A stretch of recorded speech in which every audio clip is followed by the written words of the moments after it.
ओम नमो भगवते वासुदेवाय। आप सभी का हमारे YouTube चैनल पर हार्दिक स्वागत है।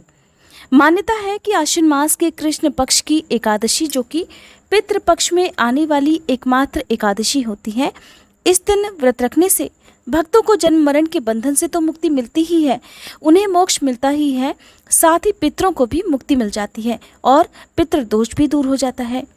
पितृ पक्ष में पड़ने वाली इस एकादशी को इंदिरा एकादशी कहा जाता है।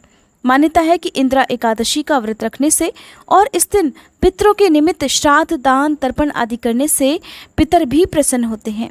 मान्यता है कि इस दिन एकादशी व्रत के प्रभाव से पितरों की आत्मा को शांति भी मिलती है। एक बार सतयुग में इंद्रसेन नाम के एक राजा भगवान विष्णु के परम भक्त थे। एक दिन देवर्षि नारद राजा इंद्रसेन के मृत पिता का संदेश लेकर उनकी सभा में पहुंचे और वहां पर देवर्षि नारद ने उन्हें बताया कि कुछ दिन पहले जब वे यमलोक गए थे तो उनकी भेंट राजा के पिता से हुई थी। राजा के पिता ने बताया कि जीवन काल में एकादशी का व्रत भंग होने के कारण उन्हें अभी तक मुक्ति नहीं मिल पाई है, परिणाम स्वरूप वह अभी तक यमलोक में ही है। तब देवर्षि ने राजा को बताया कि पिता को मुक्ति दिलाने के लिए उन्हें आश्विन महीने की इंदिरा एकादशी का व्रत करके इसका पुण्य अपने पिता को दान करना होगा, ताकि पिता को मोक्ष प्राप्त हो सके। पिता का संदेश सुनकर राजा इंद्रसेन इंदिरा एकादशी व्रत को रखने के लिए तैयार हो गए और देवर्षि नारद से इस व्रत का विधान पूछा। देवर्षि नारद द्वारा बताई गई विधि से राजा इंद्रसेन ने व्रत का संकल्प लिया और इंदिरा एकादशी पर भगवान विष्णु की पूजा, पितरों का श्राद्ध, ब्राह्मण भोजन और दान इत्यादि शुभ कर्म किए, जिसके फलस्वरूप राजा के पिता को वैकुंठ लोक की प्राप्ति हुई। साथ ही राजा इंद्रसेन भी मृत्यु के बाद वैकुंठ लोक को गए। इस बार 21 सितंबर 2022 को बुधवार के दिन इंदिरा एकादशी है और इसी दिन व्रत भी रखा जाएगा। एकादशी के व्रत के नियमों का पालन एक दिन पहले यानी कि दशमी तिथि से प्रारंभ हो जाता है। तो 20 सितंबर मंगलवार के दिन आप तुलसी दल शाम को सूर्यास्त होने से पहले पहले अवश्य ही तोड़कर रख लें। साथ ही दशमी तिथि के सूर्यास्त के बाद इस व्रत में अन्न ग्रहण नहीं किया जाता है। दशमी तिथि को किया गया भोजन शुद्ध सात्विक होना चाहिए। रात में सोने से पहले भगवान विष्णु का ध्यान कर मन में निश्चय करना चाहिए कि आप अगले दिन एकादशी का व्रत रखकर अपने पितरों के निमित्त श्राद्ध, तर्पण आदि कार्य करेंगे।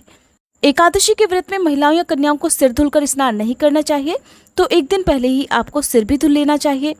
एकादशी तिथि प्रारंभ होगी 20 सितंबर मंगलवार की रात 9:27 से और समाप्त होगी 21 सितंबर बुधवार की रात 11:34 पर। इस बार एकादशी व्रत को लेकर किसी भी तरह का कोई भी संशय नहीं होना चाहिए, क्योंकि एकादशी का व्रत इस बार केवल 21 सितंबर बुधवार को ही रखा जाएगा। द्वादशी तिथि प्रारंभ होगी 21 सितंबर बुधवार की रात 11:35 से और समाप्त होगी 22 सितंबर गुरुवार की मध्य रात्रि 1:17 पर। द्वादशी तिथि को व्रत खोलने से पहले कुछ बातों का ध्यान रखा जाता है, जैसे कि सुबह के समय व्रत खोलते समय हरिवासर का समय ना हो और साथ ही द्वादशी तिथि को हमेशा सूर्योदय के बाद ही व्रत खोला जाता है। आप हरिवासर के समय पूजा तो कर सकते हैं, लेकिन अपना व्रत इस समय नहीं खोल सकते हैं, क्योंकि जो हरिवासर का समय होता है वो उपवास रखने के लिए शुभ होता है, लेकिन इस समय खोले गए व्रत को भगवान श्री हरि स्वीकार नहीं करते हैं। इससे पहले की एकादशी की वीडियो में कुछ लोगों ने कमेंट किया था कि क्या हम हरिवासर के समय पूजा कर सकते हैं। तो देखिए, हरिवासर के समय आप बिल्कुल पूजा कर सकते हैं, आपको सिर्फ व्रत नहीं खोलना होता है। आप पूजा सूर्योदय से पहले भी कर सकते हैं, लेकिन आपको व्रत खोलना होता है हमेशा सूर्योदय के बाद और हरिवासर का समय बीतने के बाद। तो आपको हमारी वीडियो में हमेशा सही और शुभ मुहूर्त बताया जाता है, जिस समय आप बिना किसी परेशानी के अपना व्रत खोल सकते हैं। 21 सितंबर को सूर्योदय का समय रहेगा सुबह 6:19 और सूर्यास्त का समय रहेगा शाम 6:21 पर। 22 सितंबर गुरुवार के दिन, जिस दिन द्वादशी तिथि है, सूर्योदय का समय रहेगा सुबह 6:19 और सूर्यास्त का समय रहेगा शाम 6:19 पर। एकादशी का व्रत आप खोल सकेंगे 22 सितंबर गुरुवार को सुबह 6:20 से लेकर 8:50 के बीच में। इस तरह से एकादशी का व्रत रखते समय हम बहुत सारी सावधानियां बरतते हैं, नियमों का पालन करते हैं, तो ये व्रत तब तक पूर्ण नहीं माना जाता जब तक कि हम शुभ मुहूर्त में व्रत ना खोलें या कुछ दान पुण्य आदि कर्म ना कर लें। अब ये भी हो सकता है कि बहुत से लोगों ने एकादशी का उपवास भी रखा हो और अगले दिन द्वादशी तिथि को व्रत खोलना भी हो, लेकिन आपका कोई और व्रत भी इस दिन हो।